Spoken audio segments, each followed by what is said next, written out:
Hello and welcome everybody to the Virtual Science Cafe. I am your host. My name is Chris Smith.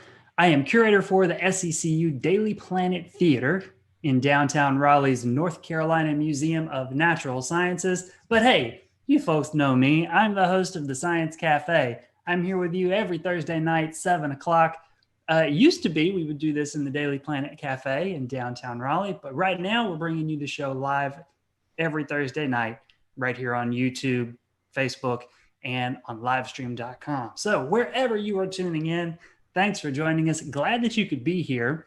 Every week we meet interesting people doing interesting work, helping us learn more about what's going on in the world of science, technology, engineering, mathematics, and a lot of times why it's important and why we need to know about it. And I don't think tonight's program is going to be any different. Before we jump into that, though, I have some housekeeping notes and some important announcements that I want to make sure everybody's ready for. Number one, next week, beginning Monday, September 14th, is Bugfest. That's right, Bugfest 2020, a virtual infestation. We're going to be bringing you Bugfest programs, arthropod related, amazing animal programming all week long. 14th through the 19th, several times each day. We'll be talking with experts. We'll be doing virtual craft and do-it-yourself activities. We'll be premiering videos and all kinds of great buggy content. You don't want to miss it. Normally, right, Bugfest happens in downtown Raleigh, and like 35,000 people flock into the city to come be a part of our program. This time, we're stretching it out all week. It's all virtual. Go to bugfest.org in order to sign up and register for whichever of the programs at any of the dates and times that work for you. There's a lot to pick and choose from. And you'll see me there for a lot of them. So I hope that I'll see you at Bugfest next week. Second announcement that I need to let everybody know is that the museum will be opening September 22nd. Go to naturalsciences.org/open in order to get the details on the free timed reservations and the protocols that we have in place to make sure that everybody stays safe during their visit to the Museum of Natural Sciences. Lots of other things. Our hours are changing a little bit, so make sure you hit up the museum's website for information. But we're really excited to welcome everybody back into the building. That's Tuesday, September 22nd. Okay, perfect. That was the announcements. Now, housekeeping rules. As we go throughout the program, leave your questions, thoughts, comments over in the chat box. We want to know what you're thinking about tonight's program. And when we get towards the end of the slideshow presentation, I'll be grabbing the questions from the chat and posing them to our guest, and we'll have some dialogue, some conversation about tonight's topic. So use the chat box, use the comment threads if you're watching on Facebook. Those are your friends, and we'll be watching those. Okay, that was all of the things that I needed to say. Now I get to do the fun part of bringing on tonight's very special guest.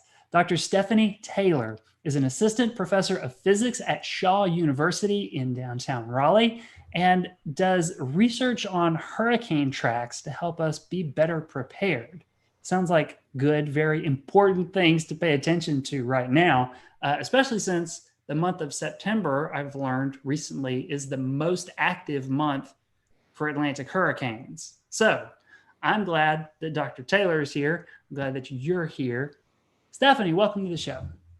Thank you for having me. I'm glad to be here.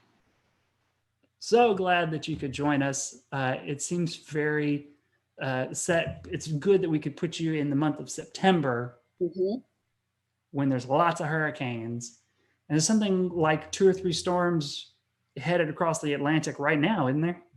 Right. Hopefully they won't do any major damage to any major cities.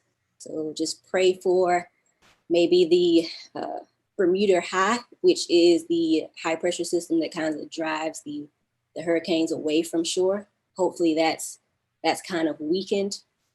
It will drive the track of the hurricanes. So it depends on that high pressure system in the Atlantic Ocean. Okay. I had never heard of, you called it the Bermuda High? Yes, so it's a high pressure system that sits out over the Atlantic. So when it's weak, the storms won't hit the US, but when it's strong, it pushes the storms towards the US. Sounds like I've got a lot to learn. I'm excited to get to it. I'll let you take it away. All right. Well, thank you for having me again. I will go ahead and get started. Let me share my screen. Let's see.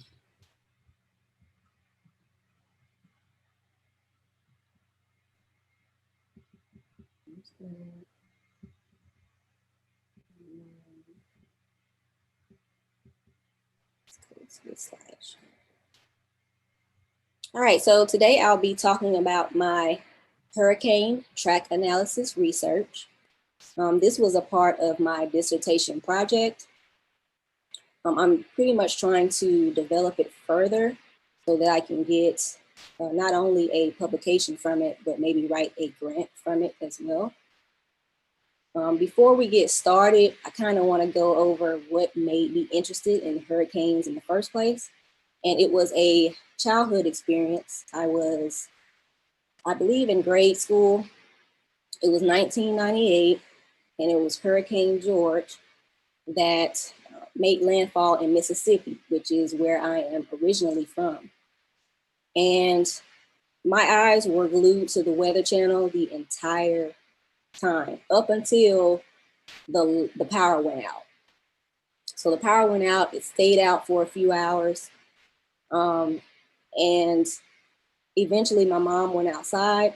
She backed her car out of the garage and she threw charcoal and lighter fluid on the grill so that she could cook her meat so that it wouldn't spoil in the refrigerator. So we barbecued during a hurricane. And that's like my most memorable moment of how I got interested in hurricanes in the first place. So thank you for letting me share that right quick. We'll get into the presentation. So a little bit of background on hurricanes. This is what you need in order to have favorable hurricane conditions. All right, you need a pre-existing disturbance. This means some sort of low pressure system that is already in existence. You need warm ocean temperatures.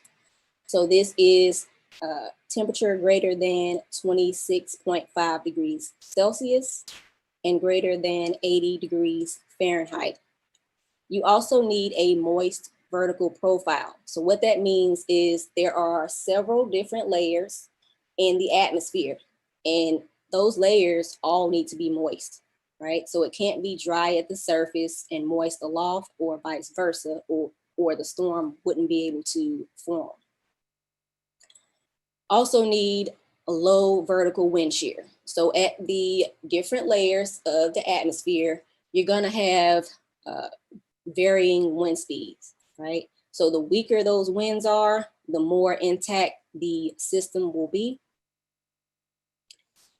And the storm has to also be a sufficient amount of distance away from the equator.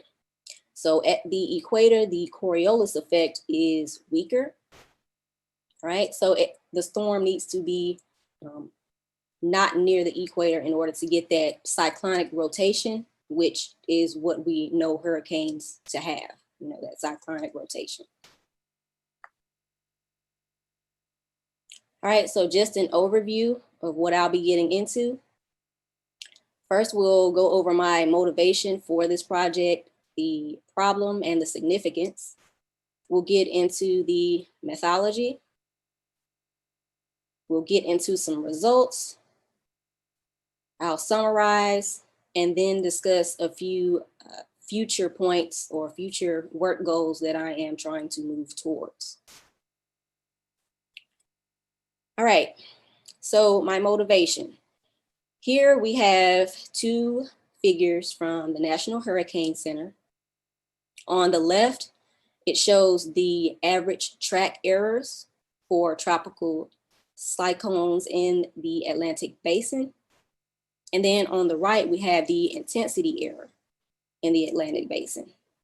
And so what we see here is a steeper curve, which means we're having less errors over time. Here in the intensity error, we have steeper curves for the larger forecasting hours, but it's kind of stagnant for the short-term forecasting hours.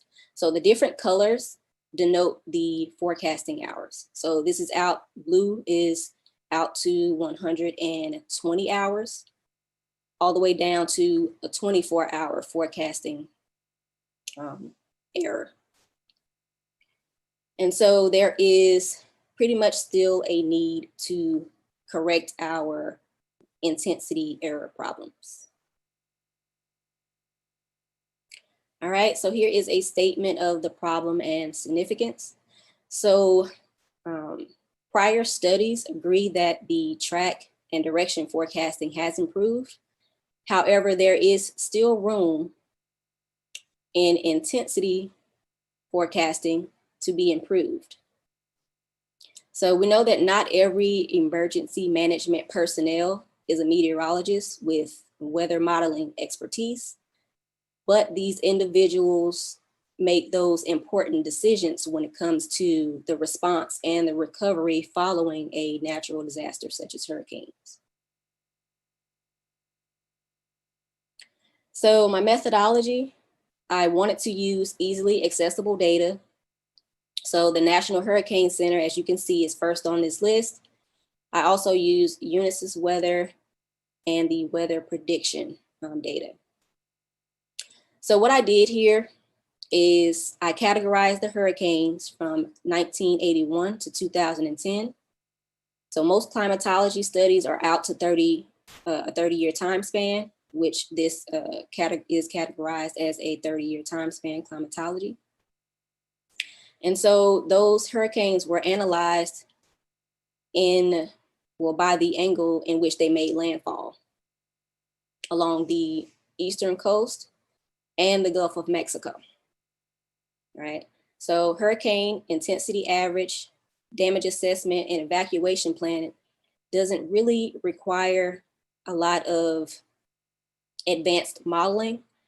Therefore, it's going to be easily used for multiple agencies, governmental and non, as well as businesses and individuals who live in these coastline areas.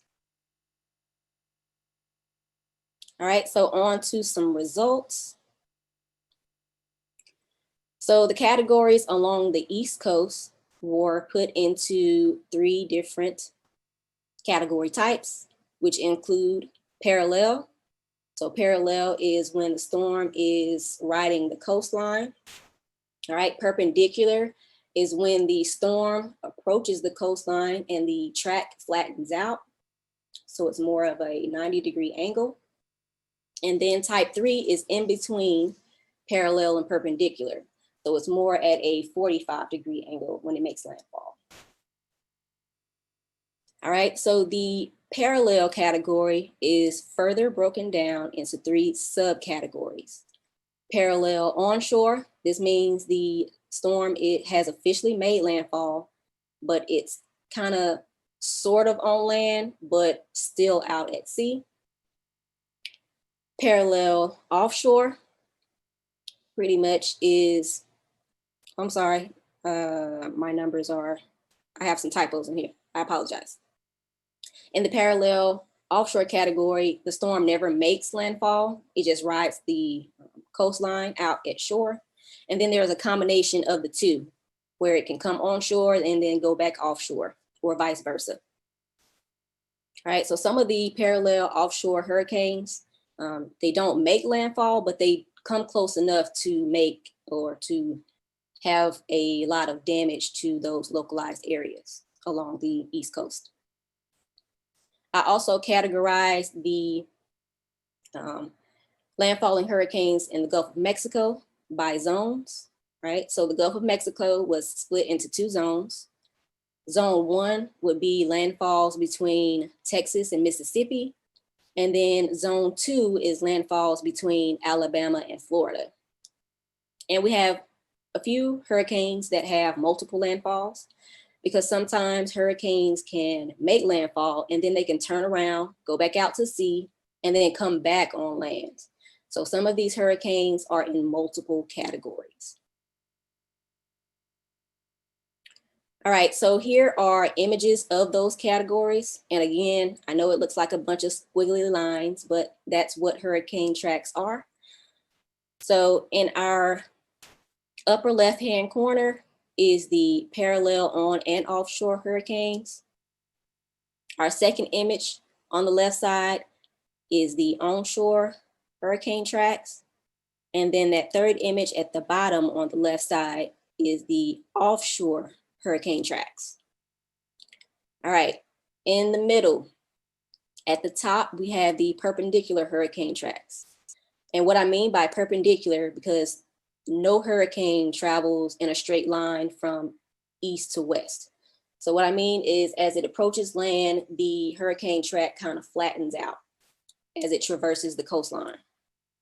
And then underneath that, in the middle at the bottom, is track type 3, which is in between the parallel and perpendicular category. So approximately a 45-degree angle.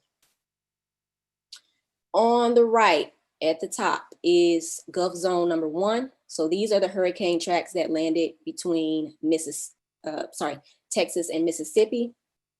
And then at the bottom on the right is Gulf Zone 2, which are hurricane landfall tracks between Alabama and Florida. So on to some results. All right, so comparing the first 3 categories, which is the parallel categories, as you can see, the combination of parallel on and offshore has the most amount of maximum precipitation totals in inches. We see it right here at 14.47 inches. However, the parallel offshore category has the highest maximum sustained winds at the surface. And this is because the longer a hurricane stays out over those warm eastern waters or along the East Coast, which we call the Gulf Stream, it's very warm. And so the storm isn't de-intensifying enough to have lower wind speeds. So it has stronger wind speeds when it's offshore because it still has access to those warm sea surface temperatures. For the monetary damages between the parallel categories, our combination of parallel on and offshore is the most expensive. And damages, we can see that it totaled, or the average between those hurricanes was $1.29 billion. And it also resulted in the most casualties, right? And between the on and offshore categories, there were more casualties with the offshore. So sometimes surfers think that when a hurricane isn't set to make landfall, that they're safe to just go out and, ride the waves, those rip currents. And so sometimes that's why, this is why the parallel offshore category has more casualties. All right, so between the other 2 categories, perpendicular and type 3, which again, perpendicular is where the track line kind of flattens out as it crosses the coastline. It's more expensive than when the hurricane comes in at a 45-degree angle. And that's simply because it just packs a bigger punch. Let's see.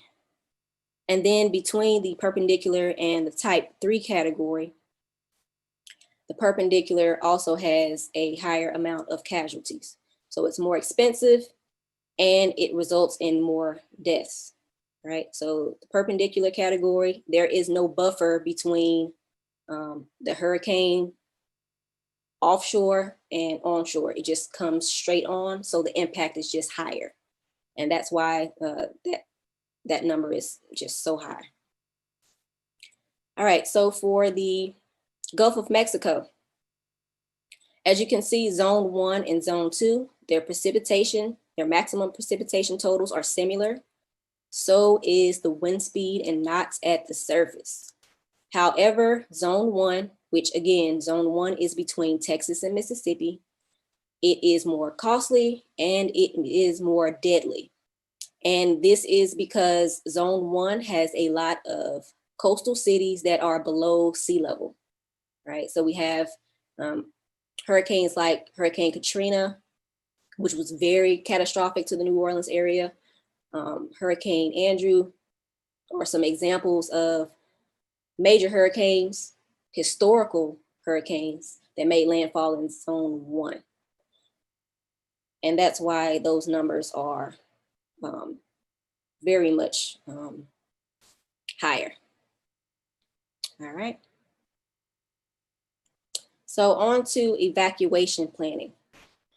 So the picture that you see on the right is an example of a landfall hurricane along the Texas and Louisiana border. However, this can be used for hurricanes that land along the East Coast too. So LP stands for the landfall point of the hurricane. IDZ stands for immediate danger zone that surrounds the hurricane. And then SC is just a shelter count, which is something that needs to be accurate in case of a major evacuation, so that people can, relocate their families to a different area who may not have, the resources to, stay in hotels and things of that nature. All right, so the immediate danger zone is inland from 0.5 to 1 degrees latitude and longitude. And that just depends on the strength of the hurricane. So a stronger hurricane, you may need to go further inland than a weaker hurricane is what that kind of means. And then outward from the landfall point, approximately 4 degrees, which can also vary in size based on the size of the hurricane and the strength of the hurricane. And again, the shelter count needs to be further inland, because if you are staying in the same area, you could still be in the danger zone and kind of still in the same situation to where you don't have power and things of that nature. So the further inland you go, the safer you'll be when tropical systems threaten the coastline. So in summary, based on the approaching angle, there is a 30-year time span from 1981 to 2010 that were categorized and assigned damage assessment numbers based on maximum precipitation totals, maximum sustained wind speeds, monetary damages, as well as casualties. So the purpose of the study was just to use historical hurricane data, just to better understand the intensity of these hurricanes at landfall and how they interact with the land and the damage that can occur from those interactions. Also to develop a technique that could be used for evacuation planning.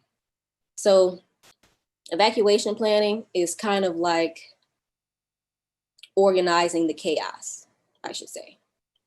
It is a very important step in the case of tropical conditions.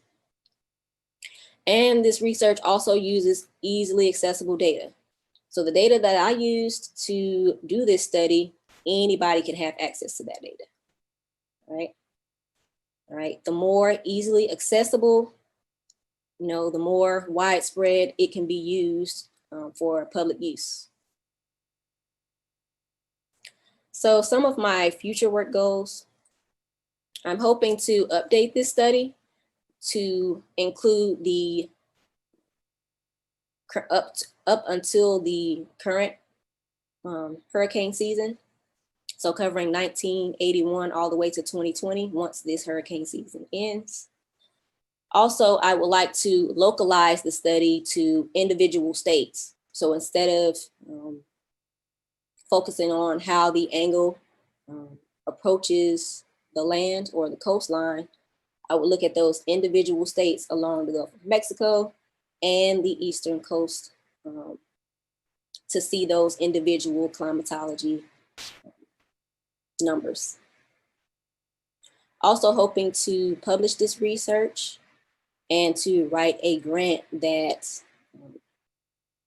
puts this into play with a little help from some undergraduate students. All right. And that's all I have. Are there any questions?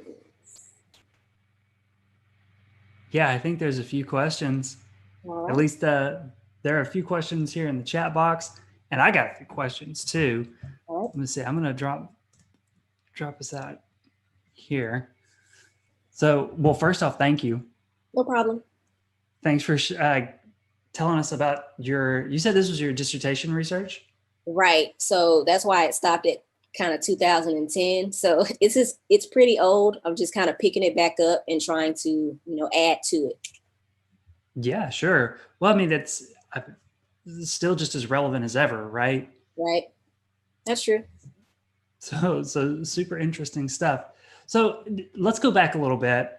Okay. Because I'm curious about how you were able to pull in, like I know you use the 3 main data sets, like easily available stuff, but with each hurricane, it seems like there's so much information.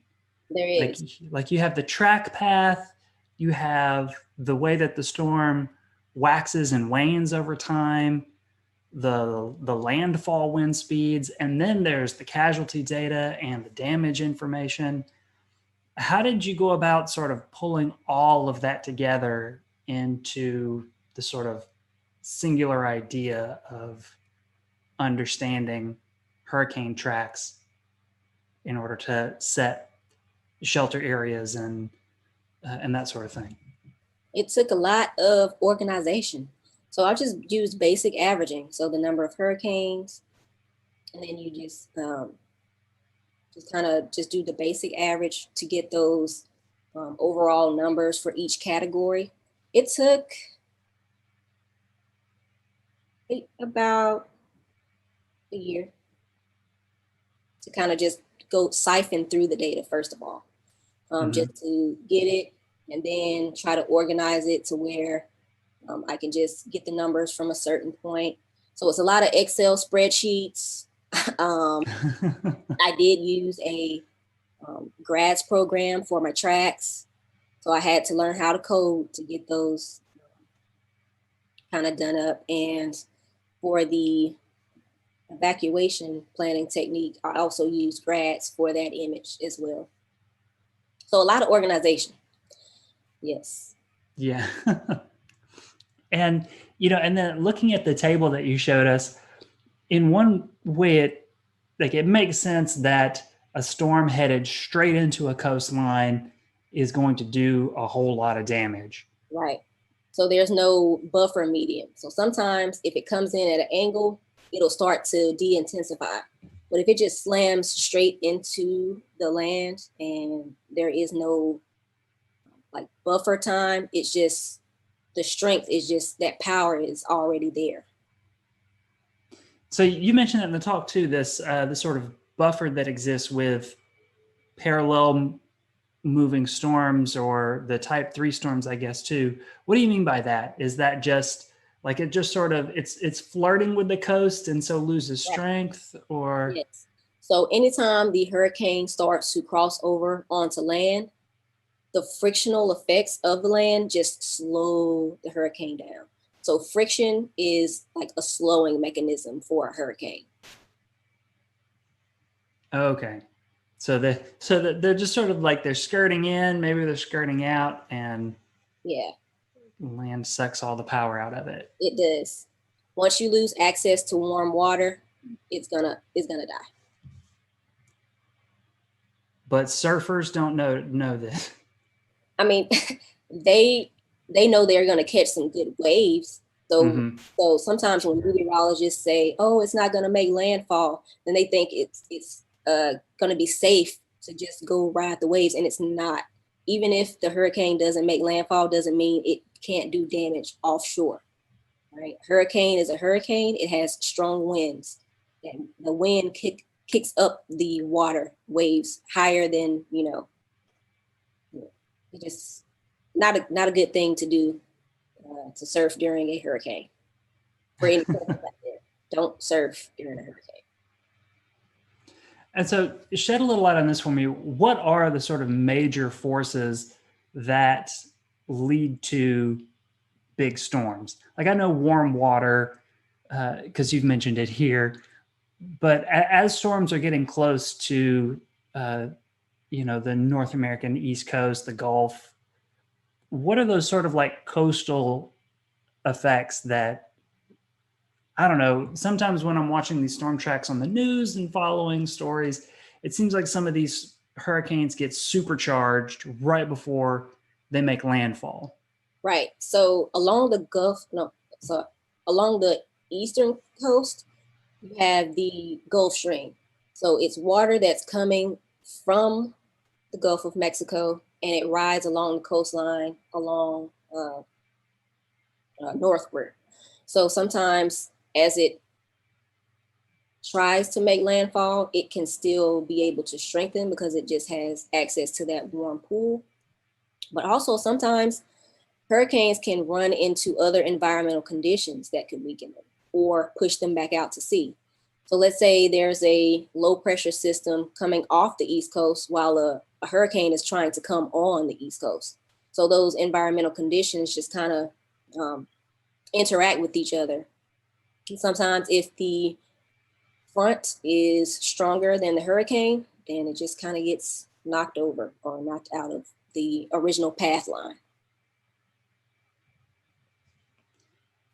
And so would this analysis that you're working on, that you're trying to build on and get more students and researchers involved in, um, is the like tangible product that you can give first responders or emergency management officials, like a map that says, all right, the hurricane's coming in this way, you need to put evacuation orders in within these particular areas, or you need to set shelters further away than you're thinking? What's that product that makes it to communities? So basically, there's a lot of information in past data if we just look at it and see what it's telling us. So if we're looking at historical data and we know that a certain angle has a certain impact, and we have the intensity forecast or the track forecast, which is actually more accurate than the intensity forecast. If we have that track forecast, we can kind of go off of, hey, this may be stronger coming in than we think it may be, or this certain type of landfall has more of an impact in this certain area. So if we can just understand what it is that makes things better or worse for the residents along the coastline, I think we can incorporate that into our, yes, response and recovery efforts, or trying to warn people beforehand, like, hey, this isn't looking good.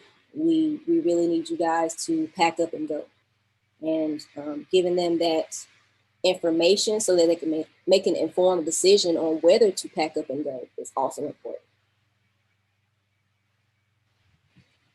All right. Thank you. No problem. Okay. I'm going to throw to the chat now. Remind everybody, you can post questions that you've got for Dr. Taylor here in the chats. I'm watching it and we'll reload those back. Okay. First one, John wants to know, has climate change affected how strong or weak the high pressure system that determines if a hurricane hits the US is? Yes. So high and low pressure systems are due to a variation in temperature. So the higher that variation, the stronger things will be. So the higher the temperature, the more warm water access that these storms have, we're going to see more frequency and stronger impacts. So yes, that is definitely what's occurring. looking at the data that you had, could you see impacts of climate change? I don't know if that would have showed up in the types of data you were working with or not, or seeing strong storms. So why I picked to start with 1981, because there's just more reliable data. And then there was the introduction of satellites and all that other good stuff. So over time, yes, the records, the amount of records being broken have continued to rise. So definitely from what I saw from the data, Hurricane Katrina, you know, was, it set the bar pretty high.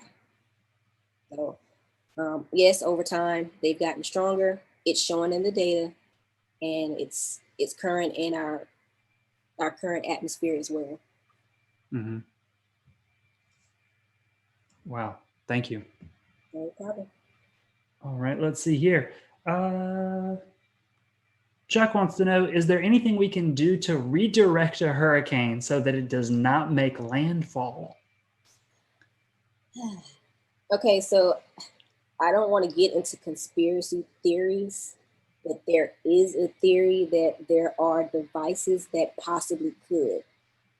So I won't go into depth on whether or not I believe that's true, but there are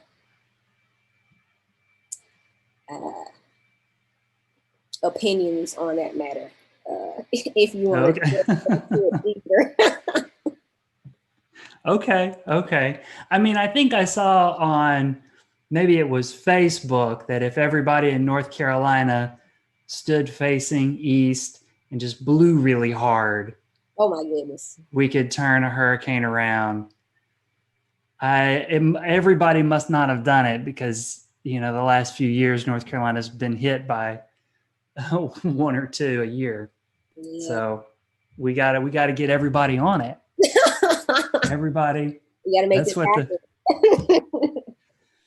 I work at a science museum. So, hey, everybody, just to be sure, that doesn't work. Glenn's asking, are the monetary costs adjusted for inflation, and what are the standard deviations on wind speed and rainfall?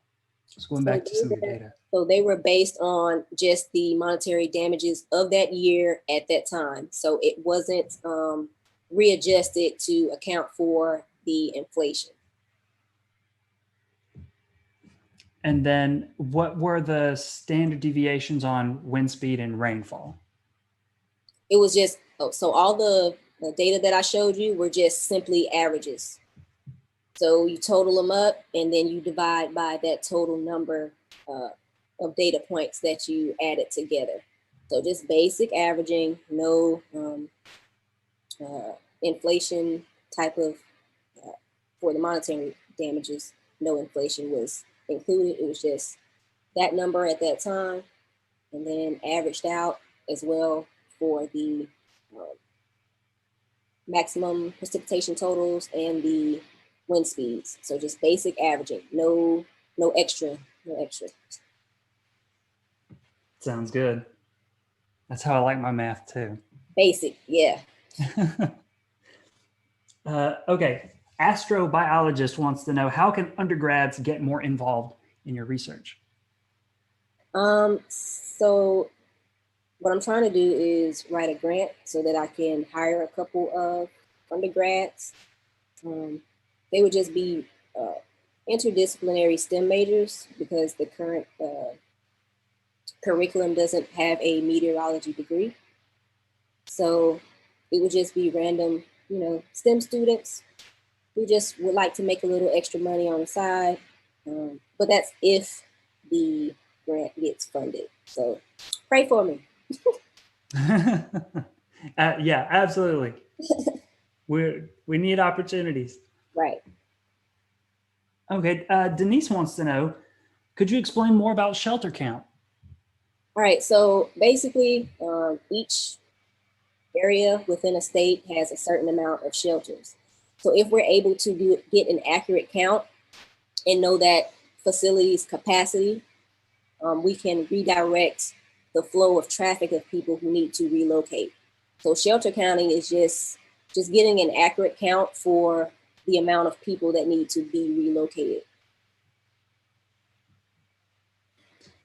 And then you were using your hurricane tracks in your analysis in order to set where they should go.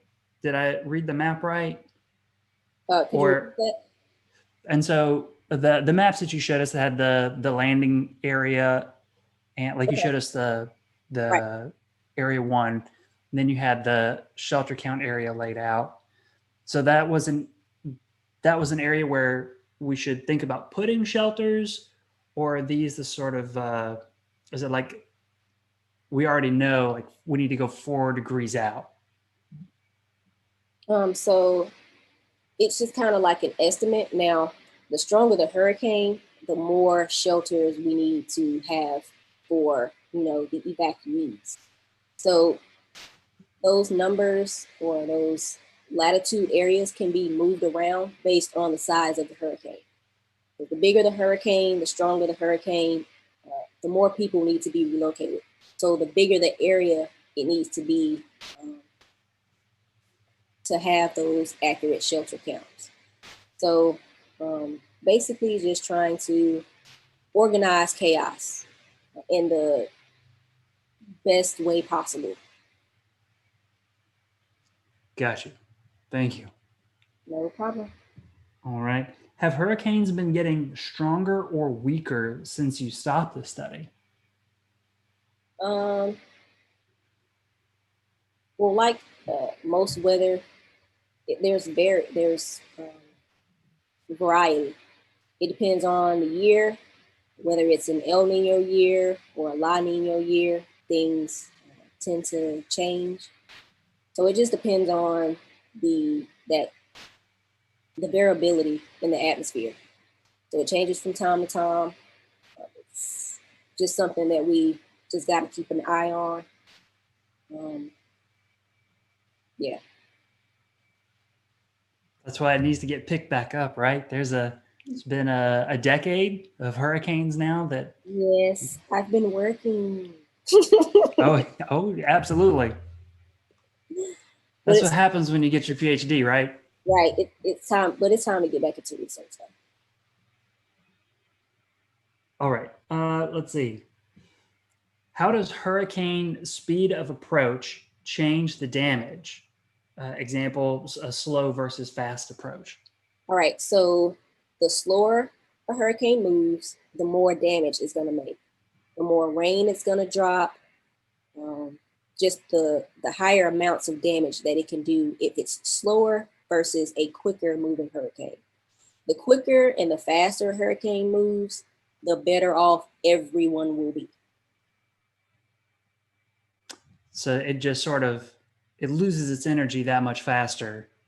Right. So the quicker it moves on land, the faster the hurricane can die out because it's cut off from those warm ocean waters. Compared to what was it 2 years ago, Michael here in North Carolina that just stalled out over the southeastern part of the state, and dumped tons of rain. So yeah. If you do get a hurricane, just pray for it to speed up and move along and get out the way. And then for those slower ones, you just have to pray and try to move out of harm's way before the hurricane gets there. So it's best to look at the data, try to determine what your odds are of having those once in a lifetime types of hurricane events versus, oh, this is just a little rain, we'll be okay, Mm-hmm.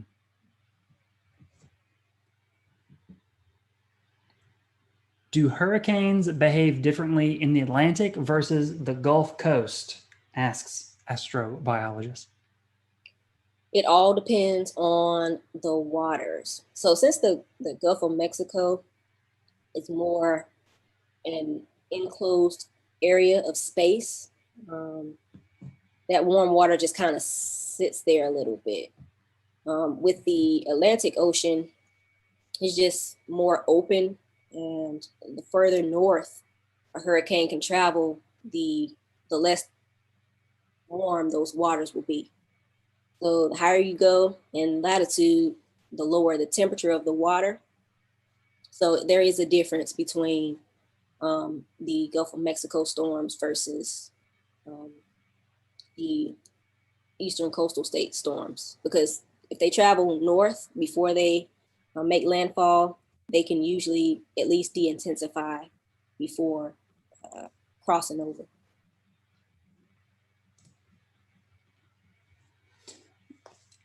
So I'm curious about something. You've got several degrees in meteorology, atmospheric sciences. What is it like for you to watch the weather on the news like the rest of us? Um, they never seem to get the forecast right, which means the models suck. So I think, I don't want to say this, but some models are more reliable than others. So that's why they do a lot of ensembles. They mix the models together to see which would be the best outcome. But sometimes the models just don't get it right, which means there are equations within the models that need to be fixed, you know? Fixing our models is just not something that's being done right now due to, I guess, budget reasons, reduced funding reasons, things of that nature. But hopefully it'll get better. So when you turn on local news or, a cable weather station, and they're talking about, where they think these storms are going to go. I'm thinking about the like tropical storms, Paulette and Renee. Mhm. Like right now, they're pretty much in the middle of the Atlantic, and they're trying to chart where these things are going to go, days, maybe even weeks from now. Mhm. And so when you see things like that, you're like, they just don't know, or, they just need to get in there and tweak it a little bit. Or do you ever see a hurricane? Maybe this is what I'm really asking. Okay. Do you ever see a hurricane track on the news and you go, nope, it's about to turn and head the other way? Sometimes, especially Sometimes. if there's like a front that's about to come through and kind of push the storm out, or if there's high upper level winds that may turn the storm. So looking at the environmental conditions surrounding the hurricane also plays an important role in what the hurricane may do.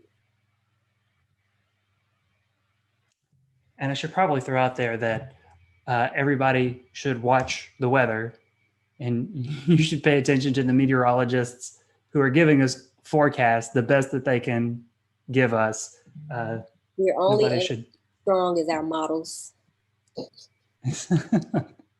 if they're telling you to get out of the way of the hurricane, people, you should get out of the way of the hurricane. Yes, that's true. And if you come across water that you think you can be able to drive through, don't risk it. Turn around, don't drive. Always good advice. Yes. Okay, let me go back to the chat boxes here. Why are we having so many storms this year? Seems like we're going to have to use the Greek alphabet names again. Right. It's just the conditions are just favorable. So the storms are coming off the coast of Africa. They have all of those pre-existing conditions that we went over. So we all know that the oceans are warm. We have the pre-existing disturbances. They're coming, they're moving further and further away from the equator. So we have that. Low vertical wind shear, which breaks storms apart and stops the development of hurricane. So just all the conditions are in alignment to break records and things of that nature. So it's just what we have. It varies from year to year, but this year, the conditions are conducive to hurricanes. On top of everything else. Right, the pandemic, like right now, like this hurricane season is on top of a pandemic too. it's a lot. Yeah, definitely, definitely. Okay, we've got a few minutes left, and there's some good questions here. How do you go about fixing the equations in a model? First, we need to know what is breaking the model in the first place. So varying conditions one at a time to see what works and what doesn't, what needs to be added, what needs to be taken out. I know some models are using very old land use data. So some of the land use data just hasn't been updated since probably the 90s for all we know. But we know that a lot of urban heat islands have been on the rise because of we're building more cities. We're building on 2 more cities, which also causes more heat to be trapped into the atmosphere. So all that plays a role in modeling. So if the data itself isn't being updated, we can't expect the model to be accurate. You know, we have to do those updates, or it's not going to be reliable. Oh, well, so we have modern information about how people are using land in coastal areas, Right. but it just doesn't get fed into So it's not the most accurate things. right. We're not updating things as things change in our current environment. So the updates are just not there right now. But hopefully we will get to that point once funding is back on board, and we find out what really needs to be a priority. So yeah. All right. Okay, Chuck. Okay. I'll ask this question, Chuck, but Stephany, whether you answer this one or not is totally up to you. Okay. Chuck wants to know if he can play golf on Monday, or is it going to rain? Oh, I haven't checked that. I don't know how far out. So I would just say go to AccuWeather. Right. Go to the 7-day outlook and just kind of go from there. See what it says, and if you trust it, go with it. If not, kind of play the waiting game and see what'll happen. Because sometimes you won't know until the last minute because the models are unreliable. So even if it says it's gonna rain 7 days away, and then when it gets to that day, it could be a totally different story. So a lot can change over a couple days. And if Chuck is in North Carolina, he knows the weather can change within a few hours. Right, it can. So things always seem to be really unpredictable around here. Yeah. All right. Well, you know what? A couple. Okay. There's more questions coming in now, and I like these. John is curious about land use data, which would be satellite imagery that tells us what's where. What's where. So not only do we have to worry about urban heat islands, we actually need to worry about deforestation as well. So the more we build onto these cities, the more trees we cut down, we're messing with with pretty much the air, how particles act in the air. So our trees keep our air clean and less full of harmful hazards that we breathe in. So it all plays a role into our precipitation totals. Because if you think about aerosols, that's what the rain droplets form around. So if we have more aerosols in the air, guess what? We're going to get more flooding because those aerosols are going to be so big. We just have too much pollution, So I didn't want to get into the doom and gloom. So let me stop. And then there's another question up here, another one about models. Why do we keep hearing how good the European model is? Is it really better? Because they update their models. So they just put more time and effort into the equations that run the model.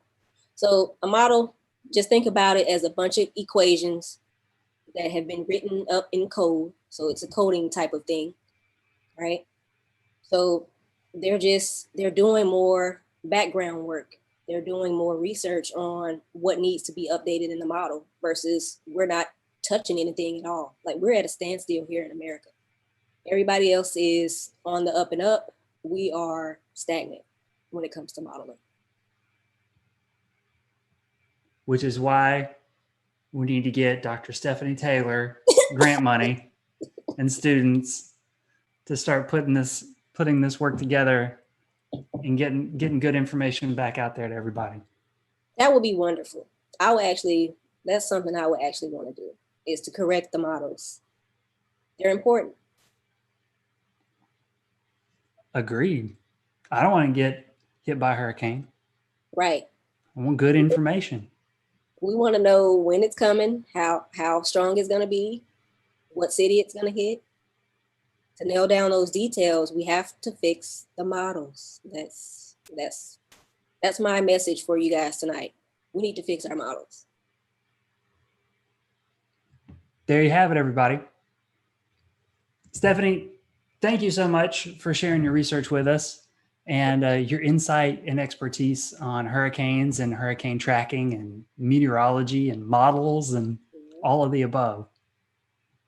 I have enjoyed myself. I don't get out much these days because of the pandemic. So you guys have helped me help the time pass by. So I enjoy myself. Well, thanks so much. And hey, everybody, thanks for tuning in. Guess what? We'll be back here next Thursday night at 7 o'clock. We'll be talking to an entomologist with the Great Smoky Mountains National Park Service. So that's next week's Science Cafe program, one of many Bug Fest programs. So be here, tune in to those. Hope that we'll see you at all the Bug Fest programs. Sign up for any and everything that sounds cool to you. Just about everything is free. It's all virtual online programming. So hope we'll see you at Bug Fest next week. Check out naturalsciences.org for the museum's reopening information. First day, we're throwing the doors open. It'll be September 22nd. Hope to see you there. In fact, if you come and visit us, I'll be right outside with my cloth face covering on to welcome you in for that first day. I'll be there. Look for me. And hey, follow the museum. We're on social media, Facebook, Twitter, and Instagram. You can follow us at Natural Sciences is our handle on all three platforms. And if you want to know when we're doing more cool programs like this one, like science cafes, other lecture programs, uploading new science videos to our YouTube channel, guess what you do? You look down there and you subscribe to the museum's YouTube channel, click the button. And if you click the little bell thing to get notified, you'll know when we're going live and you don't have to write it in on your calendar. You'll just get a cool little notification letting you know that your favorite science museum is bringing you great science content once again. Again, my name is Chris, and I hope I'll see you all again real soon. Take care, everybody. Stay safe, and good night.